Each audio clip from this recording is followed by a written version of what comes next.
Ben 2006 yıldan 2008 yılgacha Özbekistan Milliy Universitetida o'qidim.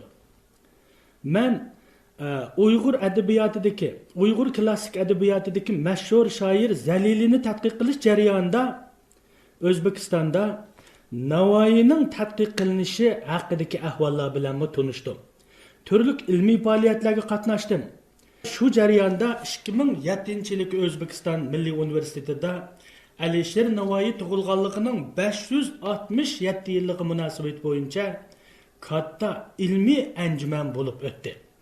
Men bu shu jarayonda yozgan xotiralarim, to'plagan materiallarim asosida vatanga qaytib kelgandan keyin O'zbekistonda Navoiyning tadqiq qilinishiga oid ba'zi xotirlarni yozdim. Bana Özbekistan'da tug'an chog'da ta'sir qilgan eng gavdalik narsa ikki bo'ldi. Buning birisi O'zbekistonda yashayotgan bir qism muhojirlarning, bir qism qarindoshlarning ona vatanga bo'lgan o'tdak seg'inishi, muhabbati menga ta'sir qilgan bo'lsa, ikkinchi bir masala O'zbek xalqining jamiyatdagi hamma tabaqaning yoshlar, qarilar, erlar, ayollar cümleden ziyallar bilen adetteki işçiler, dehqonlar qatlimining Alisher Navoiyga bo'lgan o'tda qizg'inligi bo'ldi. Shundaqla O'zbekistonda Alisher Navoiy tadqiqotining to'limi chunqurligi bo'ldi. Mushu asosda men Tog'ba yadi Cho'qiba mavzusi bilan bir adabiy xotira yozdim. Bu xotira jamiyatda yomon emas ta'sir qo'zg'adi. Navbatda Alisher Navoiy ijodiyatining O'zbekistondagi ta'sirini so'zlagan vaqtimizda mana mushu maqolani asos qilib leksiya so'zlamoqchiman. Toshkentga nisbatan 2-oy quyoshi porloq, dengiz bilan osmon almashib qolganda ko'k yuzi yorqin, Nil buyoqdak juloliq yoki oqshomlar oy yulduzga boqsang, ko'z nuring uzilgan, tasavvuring yetmagandan keyingi poyonsizlik go'yo qora ko'rkimzorlikdek dil aram ko'rinadi. Qari bo'lkidak tuproqning eriq o'ymonlaridan o'rlayotgan sho'rni ko'katlardagi yer betidan xuddi yurak unib chiqqandeklar. Ammo yorqin, ammo yiroqdan qarasang havoda yelinjayotgan cho'g'dak qizil, anor, lola va savsan gullarining lavlaridagi meyvelik daraxtlarning gullishi bilan shaharni to'zdak bezigan g'uncha mavzudagi ko'mushdak shabnamlarni uchirib, o'rmonlarning o'ralaridan, rasmda ko'rkam binolarning yuchuqlaridan, ozodi yo'llarning chekillaridan butun vodini bo'ylab ko'krab esayotgan nam va xushg'urg'ur shamol jonni huzurlantirdi. Toshkentning mana shunday Guliston faslini mashhur O'zbek shoiri Hamid Olimjonning bir muhabbat lirikasida "Mana sana olam gul, etigingga siqqiningcha ol" deb tasvirlaganligi helimi esimda. Jadidchilik va milliy uyg'unish davri O'zbek adabiyotining oldingi vakillaridan Munavvar Qori Abdurishidxonning tashkilotchiligi bilan 1918-yil qurilgan ve 1923 yıldan başlap O'rta Osiyo Davlat Universiteti, o'tgan asrning keyingi yarmidan itibaren Toshkent Davlat Universiteti, mustaqillik yillarida Mirza Ulug'bek nomidagi O'zbekiston Milliy Universiteti deb atalgan bu oliygohning O'rta Osiyoning madaniy hayotidagi roli mislsiz. Yotoq binoyimga qo'shmoq qilib silingan Mannan Uyg'ur nomidagi Toshkent Davlat san'at instituti talabalar turar joyi studentlar yotoq binosini ko'rsatdi. Talabalar turar joyining ishigidan bir xil g'urur va so'yinish tuyg'usida sonsiz qatim o'tganmanki, konkretnisi xotiramda qolmagan. Mannan Uyg'ur yashagan davri 1928 dan 1993-yili. Yana kelib Uyg'ur nima degan ma'nolik nom ha? Oldingi asrning boshlari o'zining rejissyorlik, aktyorlik va tashkilotlik talanti bilan shuhrat qozongan Mannan Majidov Uyg'ur degan bu taxallusni O'g'isnoma dostondagi Uyg'ur qavmining shakllanishiga doir voqealardan olgan. 20. asrning 20-yillari Navoiyning Farhod Shirin, Layli Majnun va Shayx San'on dostonlarining yuqori badiiy saviyada sahnalashtirilishi Uyg'ur ijodiyatining shakllanish davrini oshgan. Bo'libmi Malnan Uyg'ur 1945-yil o'ynagan O'zbek teatrining gul tatisi bo'lmish Alisher Navoiy dramasi vatanparvarlik, xalqqa cheksiz muhabbat, gumonizm ruhi bilan sug'urilgan sahna asari sifatida kishilarni yuksak ideyalarga yetaklab, ko'ngillariga go'zallik urug'ini sepgan, g'ururiga g'urur, mehriga mehr qo'shgan. Shu sababdan kunimizdagi O'zbek teatr tarixchilari Uyg'urni birdak O'zbek Davlat akademik milliy drama teatrining asoschisi deb yuqori baholashgan. O'zga allarda vatan go'daligida o'rtanib yurganingda hamma narsang bo'lmasimi hech narsang yo'qdak, lekin hech narsang bo'lmasimi dilingda vatan degan umidning yeshil daraxti ko'kirib seni mangu yashartib turadi. Lekin nimali degan bilan bu bir xil shirin azobda xolos. Dunyoda mehribon ota-onangning g'aribligini, yurak bag'ring bolalaringning azobini va faqat birlikiladigan hayotning mehr muhabbatini tark qila olishing mumkin. Ammo vatan umididan voz kecholmaysan. Chunki sen mushtaq go'sh holatda vatan to'pisiga tushgan, kindik eting va qining, tunji hujayra chochlaring vatan tuprog'iga to'kilgan. Birinchi yig'i ovozing vatan shamollaridan putgan. Uning haydi uchun upu o'rnida vatan tuprog'i seg'iz badallaringa surtilgan. Chiroyingdagi suzuklik va qizillik vatan to'pisidan rang olgan. Demak, har bir insondagi tan, badan vatandir. Bir qatim Qashqadaryoning Qarshi shahriga qilgan safarimda Hilal Manglay 16 yoshlardagi qizdan yo'l so'raganman. Uning ko'p gap qiling, to'xtamay so'zlang degan o'zbekcha iltijosiga "Nemishqa ko'p so'zligidakman" deb tirikibroq javob berganimda qizning "Akajon, bovamlarning dadamga vasiyat qoldirishchi bizmi Uyg'ur ekanmiz.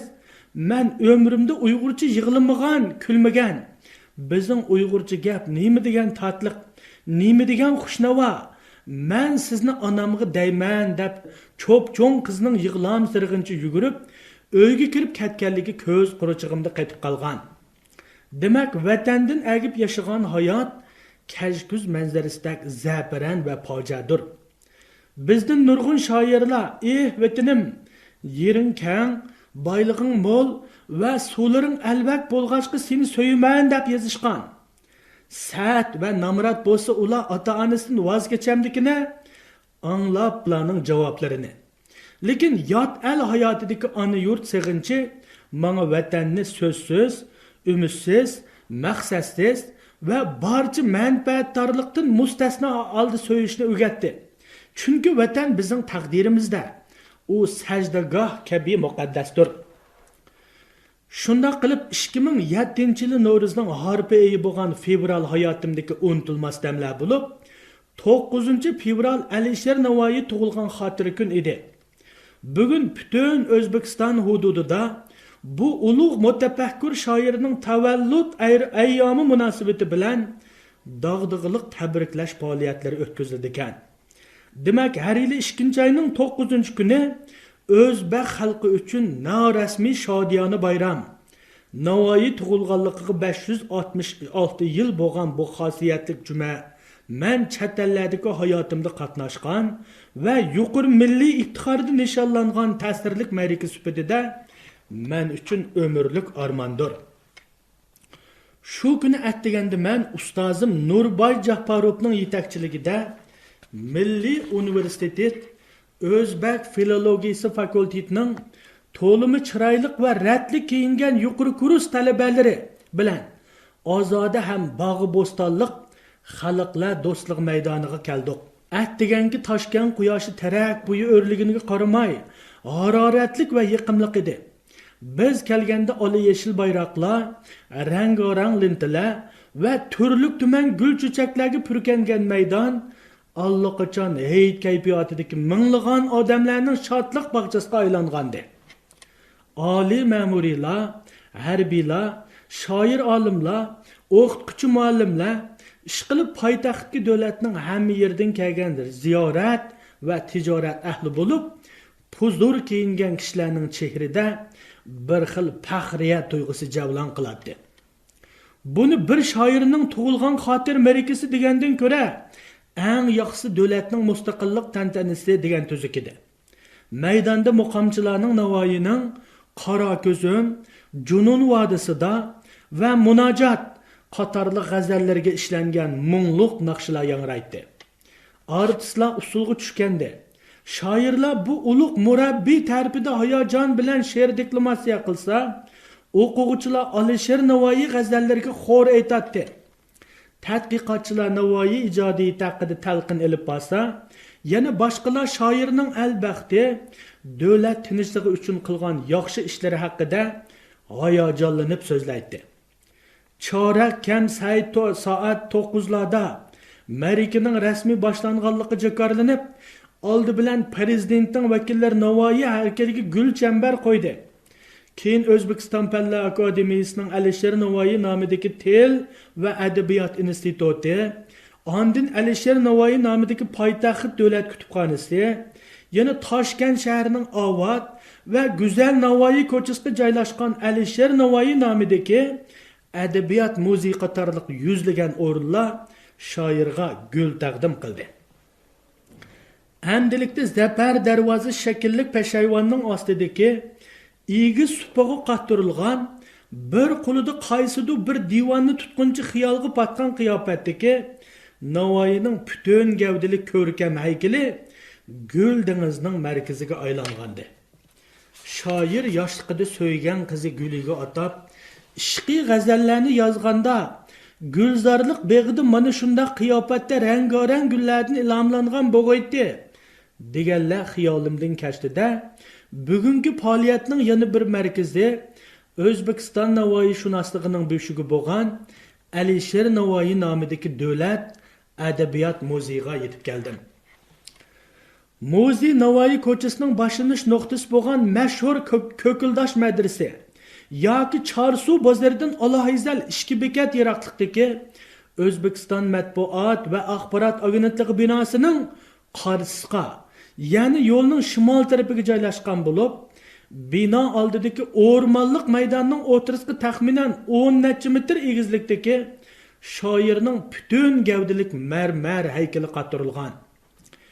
Yevropa posondagi 3 qavatlik bu hashamatlik binoning birinchi qavati ma'muriyat bo'lib, ikkinchi qavatida Ambar opa ismli Uyg'ur ayol meni so'g'oqqini kutib oldi.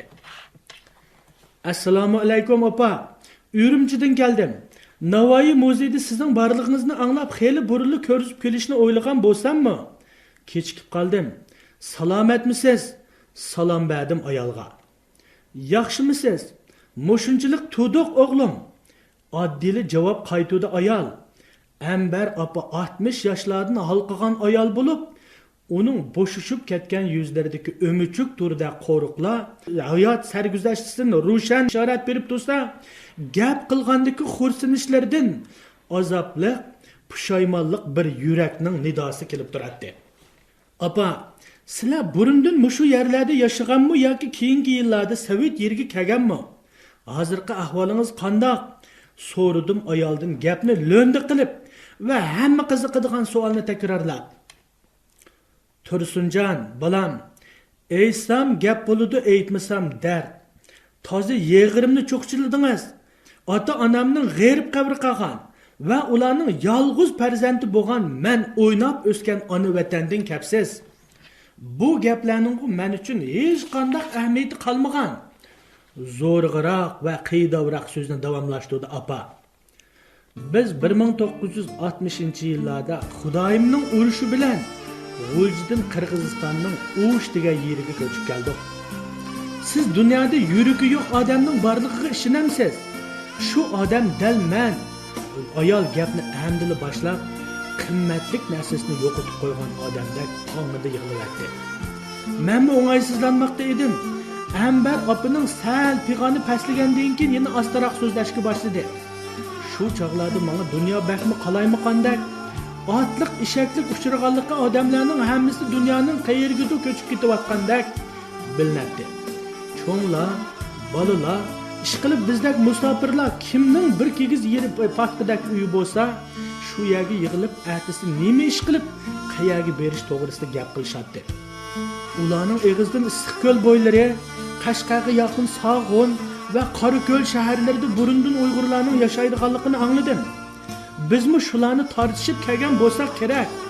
U işte bir necha yil turib yana tirikchilik va yurtliqlarni qo'g'lashib Anjonga ko'chdik. Burunqa har xil ko'sh-ko'shlarda ko'paygan bo'lishi mumkin. Bu yerning shahar qishloqlar Qashqar va G'uljidan chiqqanlar bilan to'libdi. Balan, ko'nglar vijdonli o'g'il yo'ldan ostimi yurtdan azmas deb bekorga aytmabdi-kan.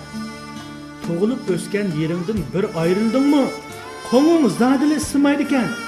1980-yillarga yaqin oilamizning sarsonligi yana boshlandi. Parchalandik. Sho'r pishoni qismat bilan ishki o'g'lim ona vatanga yaqinroq turayli deb bir Olmataga, ikkinchisi Yorkentga ketdi. Biz Toshkentga o'rnashdik. Yurtdan chiqib ketgan 20 yildan buyon bechora otamizning hayot mamoti haqida hech xabar qolmadi. Biz g'arib bo'lib qolgandik. Çöl qishloqlarda o'g'zida g'ulji yo'liga qarab ko'zimizning xuni oqdi. Yeshimiz qurmidi. Bir kunimizmi xo'shal o'tmidi. Odam uzoq safarga ketsa-mi, necha 10 yil turmidi yotsa-mi, ish qilib o'lib ketmasa hamon bir kuni yurtiga qaytib keladi. Lekin bizchi bu bizga nima kun, nima tartquliq. Ambar apu yomg'irdak to'kilib turadi. O'q tartatdi. Muziga kirib chiqayotganlar bizga qarashatdi. Aldirashlikni gapni boshlab qo'yib, meningmi dimim ichimga tushib ketdi. O'ng'aysizlanib tursammi, lekin bechora ayolning ishqarini bo'shatib olish uchun sabr qilmasligimga bo'lmaydi. Shundaqdimi ayolga zo'rg'a tasalli berib turdi. Apa, bundaq kun nurg'un odamlarning beshiga kelgan. Zamonning qalaymaqonchiliklar o'ngshaldi. Ehtimol vatanga bag'anlar salomatliklarini asrasizlar. Yuragim har kunikidek bo'lib ketdi. Endi asraydigan nima qoldi deysiz? Avvalgi sho'r peshoniligim ozdak, otasining yurtga berib kelib qolganini demamsiz? Ayol endi orzu armini qurib, oxirgi kuch mag'duri qurib, qayg'uga tabassum qilib turgan tosh haykalda sajimib qilibroq gapini davomlashtirdi. Ota-onamiz dardimizda to'la yig'lab, allaqachon o'lib ketibdi. Hozir tuproq beshnimi ilg'i qilg'il bo'lmaydi ekan. Necha kun qabrlarda dum yutib tong otqizdik. Bir oydak vaqtimiz tuqqanlar bilan tepishish va yig'izor qilish bilan o'tdi. Shu chog'da Shirmat akangiz, ya'ni Ambar opaning yo'ldoshi 65 yoshlardan oshgan bo'lib, daraxt bir yerda ko'klaydi degan shu bo'lsa kerak. Yurtga kelib to kasalliklar saqayib ketgandek bo'ldi. Hamma yana araladik. Mahallalar o'zgarib ketibdi. Shundaqdimi u so'rab, qurab yurib degandek burunqi mahallimizning o'rnini topdi. Uyimizning oldidagi o'stanga elishib qolgandek suv suzgukmi, qiyammi, odam bormi yo'qmi demay qiyib yalang'och bo'lib cho'mildi. Dum yetib ishdi, o'kirab yig'ladi. G'uljini aylanish jarayonida u yo'lda uchirgan tosh, dangal, pay, kurt qo'ng'iz, har xil o't-cho'p, hatto qo'y eshakning tezak moyoqlaridan o'tirtog'ardek tayyorlabdi. Yug'an tungi so'qachilik oy kunimiz to'shdi. Nima amal, o'lmay tirik vatandan ikkinchi qatim ayrildik. Toshkentga kelgandan keyingi 2-3 yil yurtga berib kelgandagi aslimilar bilan xo'shalroq o'tdik. G'uljidan elib kelgan hilqi tavarruklarning bir qismini xaltiga elib, shif beshiga esib qo'ydim. Ba'zilarini u kishi yanchig'iga silib yurdi. Oshqinini Shermatning degini bo'yicha uningga yostiq qilib berdim. Vaqtning o'tishi bilan yana g'erib sinishga boshladi. Oradan 10 yillar o'tib bir o'g'limning savdo qilib beyishi bilan hal kunimiz sal yaxshilandi. Lekin Shermatning salomatligi nacharlashdi. Eg'izi echilsili yurt va ota-onaning gapini qiladigan, bo'lmasa aylab gap qilmaydigan bo'lib oldi. Davolatibmi baxtiq unimi bo'lmadi. Shundoq kunlarning birida u bolalar va yaqinlarini yig'ib vatanga yana bir qatim berib kelish orzusini o'tirdi qo'ydi. Yaşınız çoğuyup kaldı. Salomatliginiz nachar deb qo'shilmadi. Hatto cho'ng o'g'lim, ota, kelar yozg'ichi yaxshi bo'libmi qolasiz? Burungi planimiz bo'yicha sizni haramga elib borsam desimi, u bu oxirgi talabim bo'lib qolsin. Hajning haramning ishi keyin bir taraf bo'lib qolar deb zodila unimidi. Amal qancha? Oxir bolalarim, otimiz bir umr jafo tortdi. Oxirgi orzuyini bo'lsinmi qandirayli. Xudoyim saqla deb maslahatlashibdi. Shunda qilib 2002-yil kuzda Shermatni yaxshi tilaklar bilan yo'lga soldik. Hamrolarning aytishicha vatanga sog' salomat, safardan qaytgan odamda xo'shal, naqshiga g'ingshib yetib beribdi. Xudoyim yotgan va Xudoyim yaratgan bandanga bir qitim berarmisan? Sinoqlaringga roziman. Bu marta murodimni ijobat qilib, omonatingni ol deb duo qilibdi. Xo'shallanibdi, yig'labdi. Kim uqsin? 3-kuni o'lim xabarini topshirib oldik. Söz mushu yerga kelganda Ambar opa mag'duri sizlanib o'pkidashga boshladi. Uni yo'lashtirib ishxonasiga elib kirishimga ayol shunchalik qattiq yig'ladiki, yurak bag'ri erib ketadigandek edi. Biz ishki Uyg'ur Navoiy muzeyida Navoiyning tug'ilgan kunda bulunga kirib olib go'yo hozir ochmoqda edik. Shuncha yillardan beri ayolning ko'ngli zadilangan, qalb jarohatlarini oshkorlashga g'ururi yo'l qo'ymagan, meni o'z ko'rgan, men aran turgan yerga chaqilganda shuning bilan biroqla hasrat, nadomatini to'kib o'tgan. Apo bazga kesili tutib uzoq jimjitlikdan keyin sal hushiga kelgan bemorda cho'ng bir nafas oldida og'iz ochdi. Balam, Shermat asli uzoqdan buyon vatan go'dasi, kepan go'dasi bo'lib, o'ligimizmi sirti qolarmi deb yig'lab kelgan. Asli hammamiz uning maqsadini bilmayli yo'lga silibdik. U doim menga bir umr cho'l bayovallarda issiq so'qoqda mening ko'nglimni bazlab kelgan qadinisimsan. Men sendan rozi, seni baxtli qila olmadim. Mendimmi rozi bo'lib qol deydi. Amaliyotda bu uning vasiyatnomasi bo'lib, Shermat asli uzoqdan bu yangi tayyorligi bo'yicha bu qitim vatanga o'lib olish uchun ketgan ekan. Tangrim uning bo'lsimi talabini ijobat qilib ruhini aram topqizdi. Uni ikkinchi qitim g'uljiga yo'lga sag'inimning to'g'ri bo'lgan, bo'lmaganligini bilmayman. Talabiga unimisam armon bilan o'latdi. Yo'lga selvidim, dunyodagi eng yaqin kishimdan ayrilib tikandak yolg'iz qoldim. Odam o'lmasala hammaga chidamay amal yo'q ekan. Mana ko'rib turibsizki, Toshkent go'zal shahar bo'lsa-mu, Üzemni çöldeki azg'on to'gidak, nam nishoni yo'qolib, quyuntaz hush qutib turgan yolg'iz qabrdak g'arib va bechora his qilaman. Shu yillarda Sovetga ketish, yatta uxlasak tushimizga kirmaydigan ish edi. Chat elning nimaligini bilmaydik. Zamon taqdirimizni bir kechada osmon zimin qilib, xaru zarliq yo'liga tashladi. Qumga imorat sag'an kishida to'zib va ko'chibli yurdik. Shermatga o'lib qutuldi. Endi ko'rmaganni ko'rsan o'lmagining deb tuzuk vaqtdan balog'i men qoldim. Talog'i chiqib kirguchilik vaqtning ichida yurtdan ayrilib 50 yilgacha tugamaydigan qandoq so'riqchilik bu?